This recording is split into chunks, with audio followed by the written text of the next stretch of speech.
ایک چھٹا رویہ بھی انسان کا ہونا چاہیے، کبھی بھی ان کے شبہات کو غور سے نہ سنو،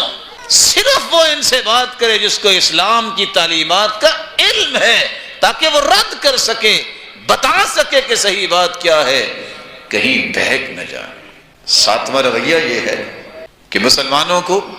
اپنے مقصد سے کبھی پیچھے نہیں ہٹنا چاہیے، موقع ملے تو صحیح دلائل سے ان کو دین کی دعوت بھی دینی چاہیے، دروازہ دین کا کھلا رکھو۔ آٹھواں رویہ یہ ہے، ان میں جو آپ کی دشمنی کے لیے تیار نہیں ہے، اس کو کچھ پتہ نہیں ہے، جو آپ کے ساتھ لڑائی نہیں کرتا،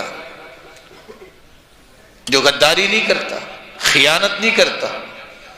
آپ کے ساتھ نیکی کرنا چاہتا ہے تو آپ بھی اچھا بدلہ دو۔ یہی وجہ ہے کہ جب قربانی ہوتی تو عبداللہ ابن عمر گوشت ان کو بھی دے دیا کرتے۔